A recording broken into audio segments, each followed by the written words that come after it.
भगवान ने इन दोनों का उद्धार किया। एक बार दुर्वासा जी को भगवान की माला प्रसादी में जा रहे थे, इंद्रदेव सामने आए, जी आगे जाकर वापस पीछे आए कि देखो तो सही इंद्र के गले में माला कैसी लगती है। पुनः आया, देखा तो वो माला हाथी के सूंड, और हाथी तो पशु था, उस माला को तोड़ ताड़ के नीचे फेंक। को आप लोग सब जानते हैं, सबसे खतरनाक ऋषि है। श्राप दिया कि जा तेरी ऐश्वर्य पाताल में चले जाए। कि दुर्वासा जी का श्राप लगा है, तुरंत हमला बोल दिया स्वर्ग पर, सब दिया। अब सब देवता हाथ जोड़ के भगवान नारायण के पास पहुंचे। ज्यादा हो जाए तो कोई दिक्कत थोड़ी है, नहीं बता देना आप लोग, क्योंकि देखो कितनी भी सुपर फास्ट चलाऊं समय तो लग ही रहा। हाँ, तो मैं निवेदन कर रहा था कि सब देवता नारायण भगवान ने कहा देखो तुम्हारा जो ऐश्वर्य है वो पाताल में चला गया है, अब उसका मंथन करेगा तब वो अमृत प्राप्त होगा, और उस अमृत को पीने के बाद ही तुम पुनः स्वर्ग पर तुम्हारा राज्य स्थापित होगा। कि महाराज समुद्र का मंथन कोई छोटी मोटी बात थोड़ी, इतना बड़ा समुद्र कोई बिलोना काहे से लाएंगे।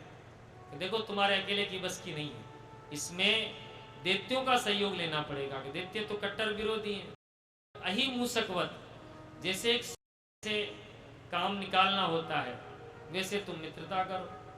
देवता तुरंत गए दैत्यों के पास कि भाई साहब प्रणाम, राम राम। दैत्यों ने देखा कहीं लड़ने तो नहीं आए हैं, परंतु किसी के हाथ में कोई हथियार नहीं था, निश्चिंत हो गए। आओ आओ, कैसे आना हुआ। देवता लोग बोलते हैं कि एक बात बताओ, तुम हमारे भाई हो कि नहीं, पहले तो ये बताओ। दैत्यों ने कहा भाई भाई तो हैं, हमारे पिता तो एक ही हैं, माताएं तो अलग अलग है। कश्यप बाबा हमारे पिता हैं।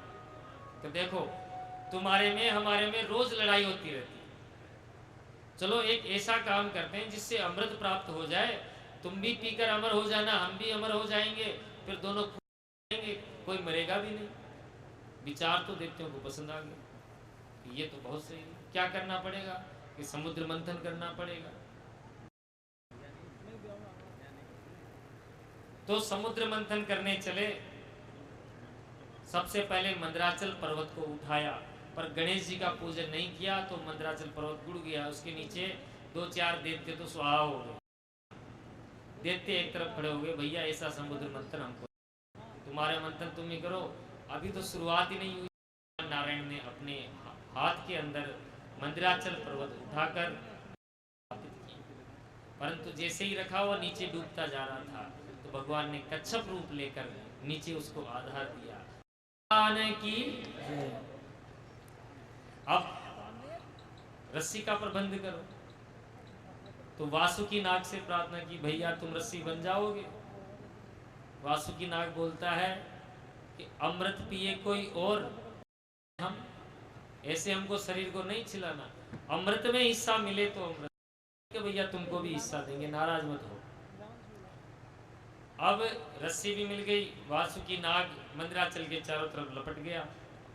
अब जो मुंह की तरफ लगेगा उसकी तो बड़ी विडंबना हो जाएगी। क्या कहते हैं कि देवताओं तुम श्रोत्रिय अच्छे कुल के पैदा होने वाले हो, बड़े हो, जाओ तुम हो, और देखते हो तुम पीछे की तरफ लगे। सब राक्षस बोले मंथन हो चाहे मत हो, मुंह की तरफ तो हम ही लगेंगे। अरे भाई नाराज क्यों होते हो, तुम लग जाओ। तो सब राक्षस मुंह की तरफ लग गए और पूंछ की तरफ देवता लग गए। समुद्र मंथन होने लगा। जो दो चार रगड़ हुई तो ही काला काला जहर फुफकारे निकली, सब दैत्यों का शरीर काला हो गया। अब दैत्य बोले भाई बड़ा बनने में तो बड़े झंझट हैं, छोटे ही रहते। बड़े पछताए, बड़े बनने में बड़े झंझट। मंथन प्रारंभ हुआ, कुछ ही समय बाद में कालकूट विषाग्नि प्रकट हो गई।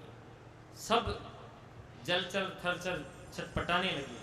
देवता घबरा गए, क्या हुआ। भगवान बोले घबराओ मत, सारे जहर को इकट्ठा करो और भोलेनाथ की शरण में चले। देवादिदेव भगवान भोलेनाथ की शरण में गए और प्रार्थना, आप ही हम सबको बचाओ, आप इस जहर को पी जाओ। भोले बाबा कहते भवानी देखो क्या कह रहे हैं, जहर पीने के लिए पी लूं कि प्रभु आप वही करो जिसमें पूरे जगत का, तो क्या तुम्हें ये तो नहीं कर रही, तो नहीं पीऊं ये भी मैं नहीं कर रही। ठीक है देवी, तो राम नाम का आश्रय लिया, रा बोलते ही मुंह खुला और मैं कहते ही बंद किया, परंतु जो ही ध्यान आया कि मेरे हृदय में भगवान नहीं, तो उस विष को अपने कंठ में ही रोक लिया और नीलकंठ कहलाए। बोले नीलकंठ भगवान की जय। नाम के प्रताप से विष को भी भगवान ने बना लिया। ये साधुओं का आभूषण है परमार्थ करना। उन्हें भोलेनाथ की जय जयकार बोलते हुए अब की बार कामधेनु गाय प्रकट हुई, ऋषियों को दे दी, यज्ञ आदि करने। उन्हें मंथन हुआ, चंद्रमा प्रकट हुए, शीतल है, भोले बाबा ने जहर पिया है तो लेना चाहिए। कैलाश में स्थापित है। चंद्रमा मस्तक पे रहने के कारण भगवान का नाम चंद्रमौली पड़ा। मंथन प्रारंभ हुआ, उच्चेश्रवा घोड़ा निकला। राक्षस बोले इसे हम लेंगे, देवता बोले हम लेंगे, फिर राक्षस बोले नहीं, फिर तो मंथन नहीं होगा, चलो भाई देखते हो तुम रख लो। पुनः मंथन हुआ, ऐरावत हाथी निकला। दैत्य बोलते इसे हम लेंगे, देवता बोले हम लेंगे। भगवान बोले देखो बेईमानी तो करो मत, तुमने अभी घोड़ा ले लिया, अब हाथी को ले। ऐरावत हाथी देवताओं को मिला। दैत्य देखे यार तो नुकसान में रहेगा, पहले ही हाथी से ऊंचा। पुनः मंथन हुआ, कौस्तुभ मणि निकली, भगवान नारायण ने स्थापित की। रंबादिक अप्सराएं आई, सब बोले हम लेंगे हम लेंगे। भगवान बोले इसको स्वर्ग में रख दो, जिसका स्वर्ग उनकी वही। परिजात वृक्ष निकला, वो भी स्वर्ग में भेज दिया। अब की बार मंथन प्रारंभ होते ही समान अचानक बिजली चमकी और उस अपार जलराशि के मध्य से भगवती श्री लक्ष्मी हुआ। बोले लक्ष्मी मैया की, इससे पहले नहीं थी। एक लक्ष्मी नारायण के संवाद हो रहा था, प्रभु सब लोग अपनी एनिवर्सरी मनाते, हम लोग भी तो मनाएं। भगवान बोले कि अपनी कोई शादी की तारीख ही फिक्स नहीं है, षष्ठी का अपना कोई जन्म से मनाएगा नहीं, मननी तो चाहिए। ठीक है देवी, तुम समुद्र को अपना पिता मानकर प्रविष्ट हो जाओ, समय आने पर समुद्र मंथन होगा, फिर हमारी वही विवाह हो जाएगा, तो उसी को एनिवर्सरी मना लेंगे। दीपावली के दिन प्रदोष काल में दुर्गा घर पे शाम के समय प्रदोष काल में लक्ष्मी दुर्वासा जी को देखा, बहुत तपस्वी ऋषि हैं, परंतु गुस्सा नाक पे बैठा रहता है, फेल कर दिया। भोले बाबा चिमटा गाड़े बैठे थे कि देखो कर्पूर गौरम करुणावतारम, पर इनका वेश बड़ा अमंगल, वेश अमंगल है। एक एक सबको फेल करती हुई जा रही है। आखिरी के अंदर कोने में भगवान नारायण है, वो पंक्ति में नहीं है, उनकी देखो इनके कामना, परंतु ये दोष नहीं, गुण ही है। जो लक्ष्मी के पीछे भागता है लक्ष्मी उसको कभी नहीं मिलती, और जो लक्ष्मी को छोड़कर नारायण के पीछे भागता है लक्ष्मी उसकी दासी बन जाती है। ये मूल मंत्र है। भगवती लक्ष्मी ने देखा इनका स्वभाव भी सुंदर है। मंगलम भगवान विष्णु मंगलम गरुड़ध्वज मंगलम पुंडरी मंगलायस्तनो हरि।